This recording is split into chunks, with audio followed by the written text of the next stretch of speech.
can go and view the Amish countryside. We're just out enjoying the beautiful day and doing a little leaf peeping. You can check out the covered bridge. I wanted Marilyn to see what it looked like in the fall. A lot of the men go fly fishing. And if we're lucky enough, we'll get to go over and do a little wine tasting later. Tucked away in the rolling hills of western Pennsylvania is a little town that time almost forgot, but thankfully didn't. It's really, really good. A lot of people just come because it's Volant, and there's nothing else like it. Volant, Pennsylvania is a success story, a community that struggled through bad times, then reinvented itself into a tourist destination. And you're about to see why people from all over the world are visiting Volant.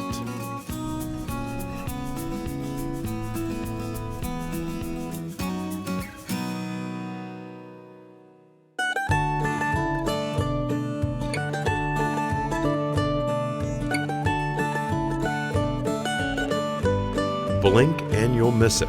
At just 1/10 of a square mile, you have to be on the lookout when you're driving down Route 208 through Lawrence County, or you just might pass through one of the prettiest little towns in northwestern PA. It's just a nice part of the country, an easy drive. Like many small towns, Volant had to survive the loss of a major industry. It was born as a mill town, but not the big city kind of mill. This is a grist mill, and the grist was made into buckwheat. They also did corn and they did wheat, but mostly it was buckwheat. Patty Phillips is happy to share Volant's history. She's the town activities director.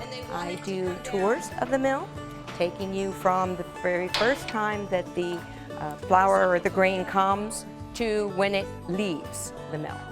The power behind it was water.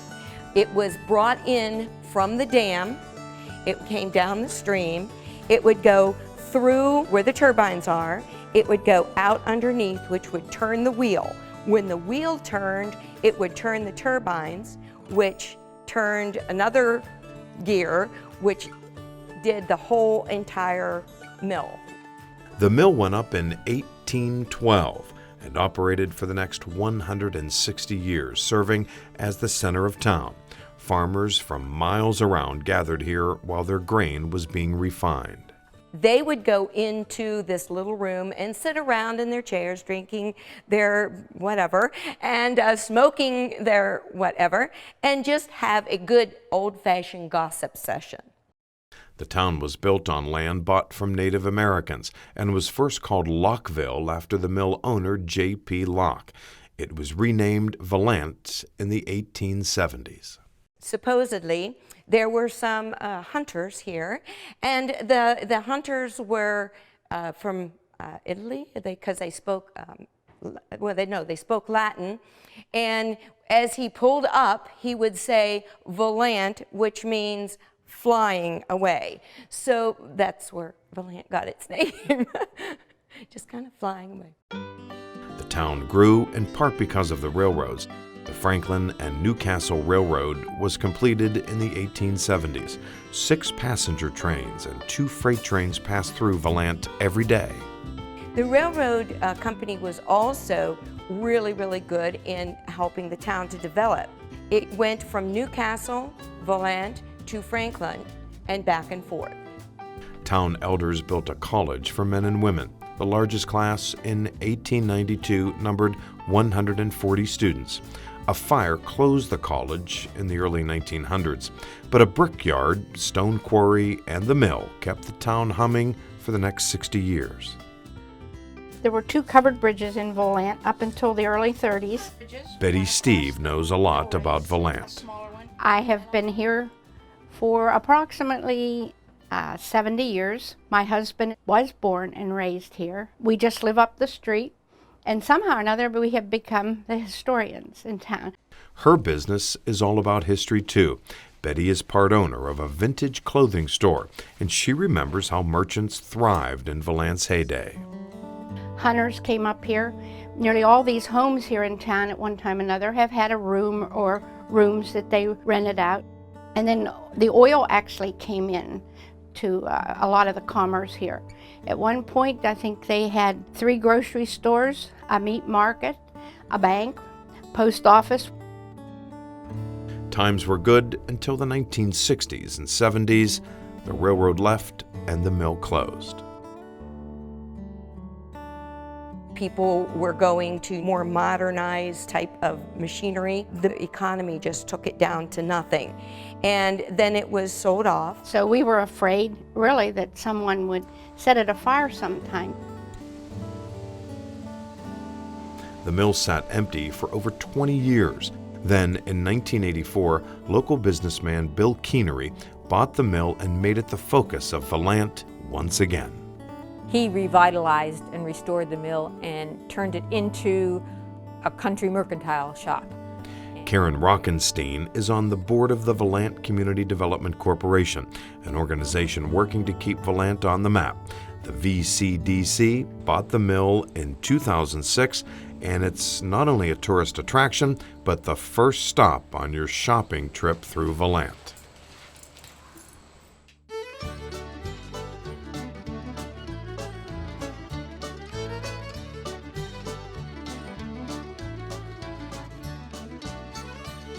Some are consignment shops, some are areas where people rent.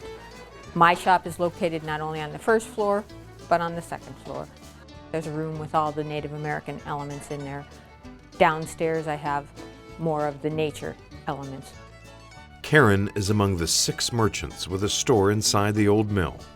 I looked around before I opened a shop. I had worked for someone else that had 5 retail stores. I liked how friendly the people were. It felt like a place I wanted to be. Outside the mill, along the tiny quarter-mile stretch of road, there are more than 24 other shops. It's ranging from a miniature shop to an antique shop, primarily specialty shops. I think there's something for everyone. I enjoy the arts and crafts here. Things that you could find here are for any age, any craft, any kind of personality, any kind of home decor. There's 1,000 malls that you can go to do shopping, but this is also an experience, let alone just a shopping area. So they come in here looking for something different they're not going to find anyplace else. It is slower paced, but it's just nice to browse and walk and not have shopping pressure. We get people from all over the world that come because I think of the serene quietness of Volant. They can stroll the streets here, it's not hectic, and it's a nice relaxing day. We get a lot of people from Canada that come down, and just from, I think, every state and country that you can imagine. We love shopping in the States, we love going through the little store, we love Volant. Every year we come down, we make sure we come to Volant. Many of the merchants have been in Volant for decades. Anita Guyton owns the Volant Miniature Shop, where you can find almost anything recreated in tiny detail. Everything, I would say, from soup to nuts, as they say in the real world. We have fish bowls, and now we have the new fish that look like they're in a bag of water. And we have a litter pan for the cats. If you're going to have a cat, you better have that litter box. She's been doing it for quite a while, so I'm sure. At under 5 feet tall, Anita is tiny too. Many people think that miniatures are for kids only, but most of my customers are adults that enjoy the miniatures as a hobby. While many of Anita's items bring back visual memories, Becky Galliano's store just up the street brings back the taste of old times. I have a variety of all the old-fashioned candies from all over the United States and England. I carry a full line of different snack mixes, pickled Amish items, and I also carry the world's hottest pepper. But candy is still the big seller. Becky credits her own sugar daddy, actually her father-in-law, with inspiring her to open up shop. My father-in-law had a store back in 1955, one of the original ice cream soda shops, delis, candy stores, and he always talked about how much he enjoyed it, and I loved the people that came in and all the talking that they did and stories that they swapped. We found this little place here in Volant and decided to go ahead and open a little candy shop. Everybody likes candy. Let me tell you, everybody from small to big, there's a little kid in everybody. For some people, sweets do the trick. For others, it's a good cup of tea. tea on the tasting bar. You're welcome to sample. Roberta Butchie and her husband are relative newcomers to Volant. Their tea shop is one of the newer businesses. We carry about 118 varieties or blends of loose leaf tea. We also have accessories to go with the tea, teapots, scones, tea candy. They have a Black Christmas, I think it's called. It's really, really good. Volant is a quaint, cozy little community. It's quiet, peaceful. We love, on the days when we're not too busy, to sit out there and drink our own tea and watch the traffic go by. There's a lovely group of merchants here that makes it an enjoyable place to share business concerns with, and we do a little cooperative advertising and that kind of thing here, so it's been a good fit for us. For all of their cheeriness, shop owners have not been immune to the recent economic downturns. Some stores sit empty and others are just getting by. It's not like it used to be, but you know, we still have a lot of people coming. It does go up and down. We fared better than a lot of small towns, I think. Businesses change. When you have small mom and pop businesses, life change whether people stick around or what they do. I mean, somebody gets divorced, somebody's husband gets transferred, shops change. There would always be that when you have a small town and small shops. But there's a strong core here. That strong core has gotten creative about keeping visitors coming to town. We try to have a festival or something going on in the village every month. And we do put out a calendar of events, and we stuff them in all of our bags, we put them in all the rest stops, we put them everywhere so that people will be able to find us. We have our own website, we put out emails, we do as much as we can. But mostly it's by word of mouth. People somehow seem to find Volant. We just went off the beaten path and here we were. So yeah, and we've come back every year. Yeah. We know the way, we don't even need directions now.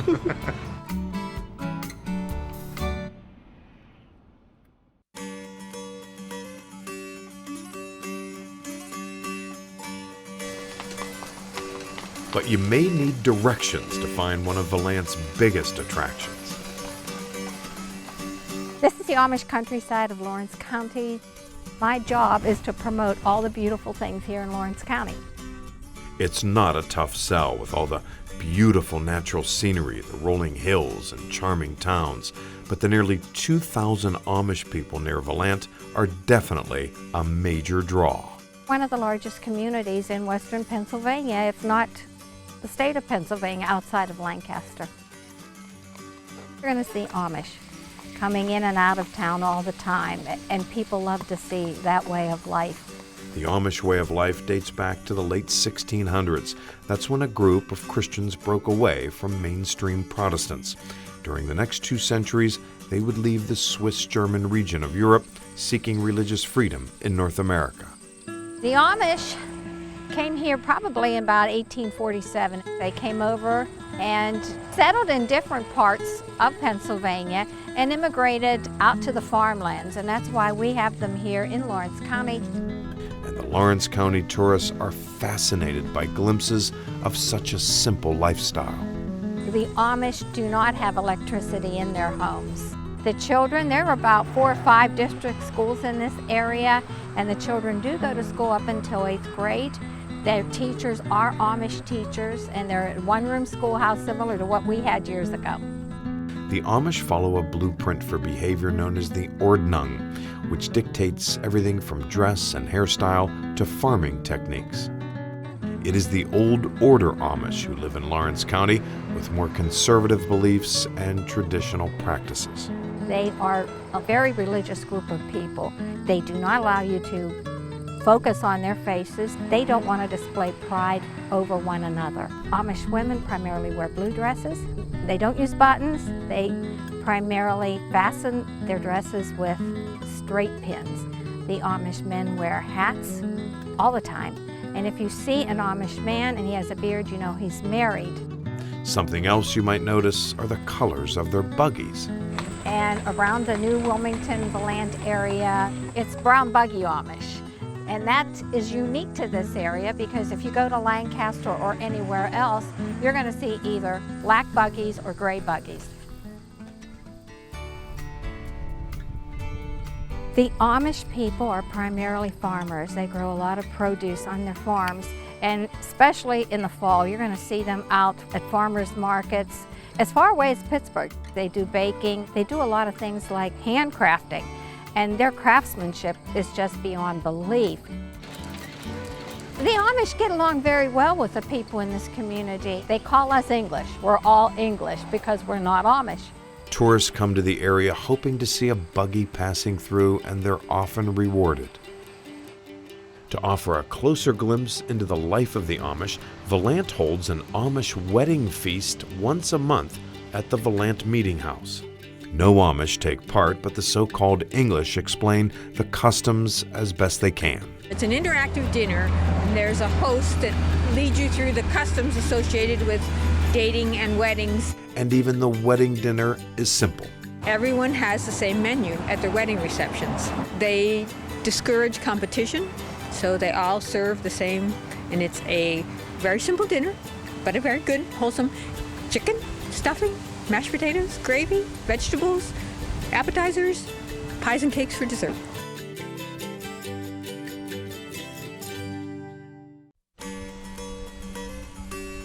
Another place the Amish interact with the English is in their crafts.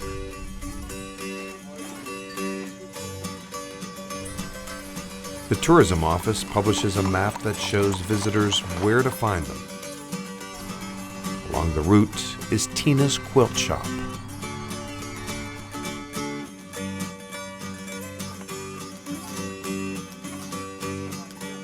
Quilts are all handmade quilts. The craftsmanship is beyond compare.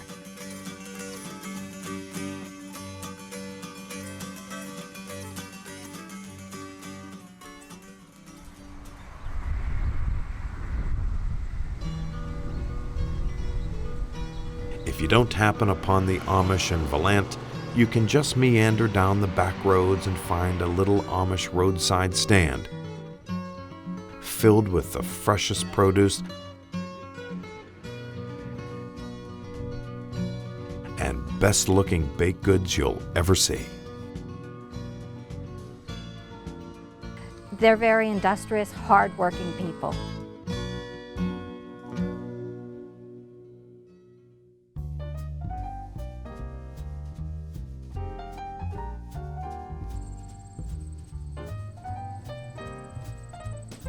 The grapes that we grow here are French-American hybrids. The reason for that is they're winter hardy. A Cabernet or Merlot or Chardonnay, you can't grow here and have it survive the winter. So we use what's a hybrid grape. It's developed specifically for this area. Brian Rhodes is a man who finds his work quite intoxicating. Best job in the world. I get up every day. I never do the same thing every day. I get to interact with people. It's challenging. It's just a fantastic career. Brian is a vintner in Volant. Since 2003, he's been making and selling wine out of grapes grown just a few miles north of town. The Volant Mill Winery is located right on the main street, and it's a business Brian shares with his dad. We got to fill that cran grape down there twice. It's too thick. The Volant location draws from a pretty diverse crowd. I've had people in here from all over the world, China, Guam, you name it. They've been into this little town. And I'd say the rest of the market comes from Cleveland, 300-mile radius. When you think of the top states producing wine, California and New York head the list, but Pennsylvania isn't far behind. Well, the Pennsylvania wine industry has grown dramatically. Originally started with about 90 when we opened up in 2003. I think today there's 140 wineries that are registered with the Pennsylvania Wine Association in the state. We're becoming more and more accepted, and we're all getting better. And the business is also getting bigger. The winery now has 4 locations in the greater Pittsburgh area and a production facility in Fredonia. So we do most of our, I call the dirty work, the crushing and the pressing of the grapes, and the fermentation, etc. Do you want to sample it? Yes. Okay. How about you ladies? Do you want to try anything too? Do you all want to try the same? Or? Sure. This is the sweet one. According to Brian, Americans, especially Pennsylvanians, like their wine sweet. Traditionally, it's primarily known as a sweet wine country. I equate drinking sweet wine in this area to be the Pepsi generation. America loves sweet. So what we're able to produce here are good sweet wines. Unlike Cabernet, Chardonnay, Merlot, which are the vinifera grapes, which are drier wines, That's what most people know. In keeping things local, Brian employs people from the area. Like most of the merchants in Volant, the Volant Mill Winery works with the Amish community. Instead of using immigrant labor, we prefer to keep things locally. So most of our harvesting is done by Amish, and they're doing the pruning and the harvesting in the vineyards. And Brian himself is involved in all aspects of the wine production. Watch your step, come on back. There's about 200 gallons in there right now, which equates to about 1,000 bottles. Volant Mill Winery produces 22 different wines and puts out 100,000 bottles each year. Our hottest seller today is Cocoa Vino, which is a chocolate type wine. It tastes like a cherry Tootsie Pop in a bottle. It tastes a little different than the last batch. It's good though. It kind of tastes like a grape Tootsie Roll.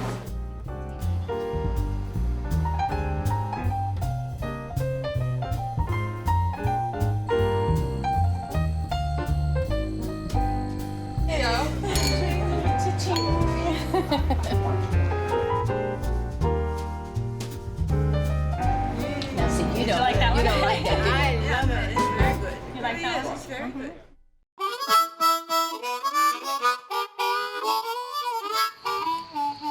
Just down the road a ways, you come to Bob Shuey's store. It's the first stop before heading down to Neshannock Creek, or Crick as the locals call it. We try to cater to the fly fishing needs of western Pennsylvania and Ohio. And they do, attracting thousands of fly fishers every year.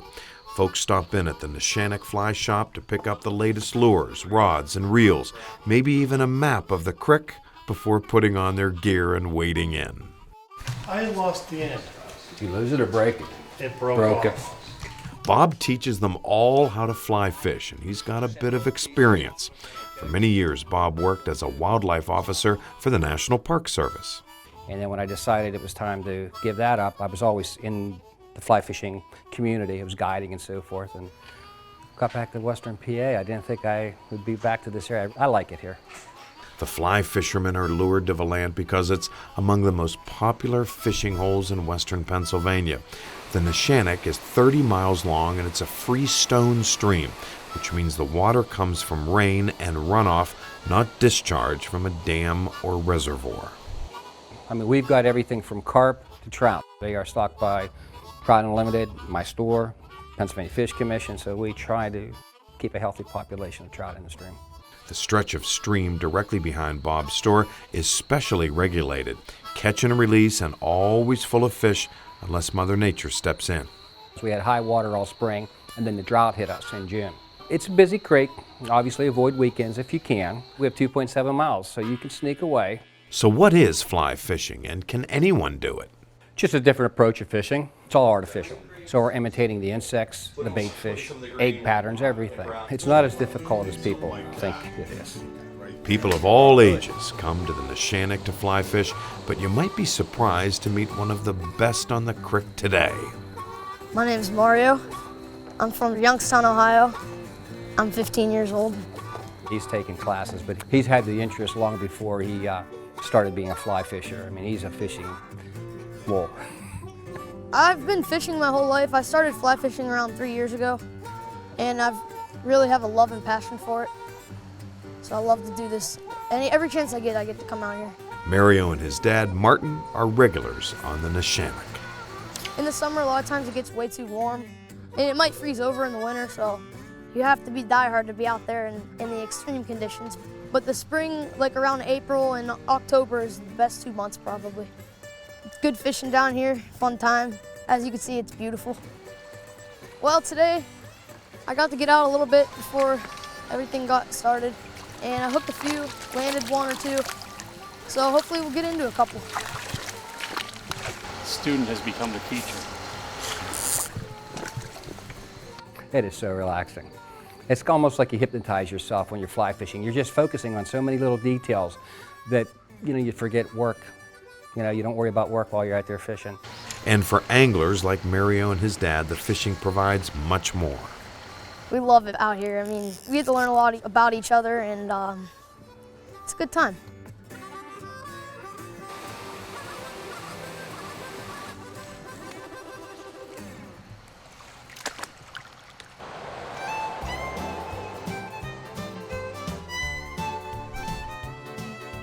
Yeah, a lot of people feel that this is almost like a Mayberry, where everybody just kind of kicks back and relaxes. For people who do slow down along Route 208, they are treated to a special little town. This is the only place I know of that you can go and you get it all in one package on one street. You can come here to fish, tour the Amish countryside, meander along the back roads, find some bargains too. Well, we usually like to make a little event out of it. Every year we try to come to here either in the spring or in the fall because it's so pretty with the leaves, to do a little Christmas shopping, and it's just kind of fun. I had a summer bucket list, and Volant was one of the places that I wanted to come this summer. The people are all so nice. As you go into each of the open buildings, they're all like old friends practically. And like old friends, a visit to Volant reconnects you with a special place and time. It's just a charming little place, interesting people. Volant has my heart.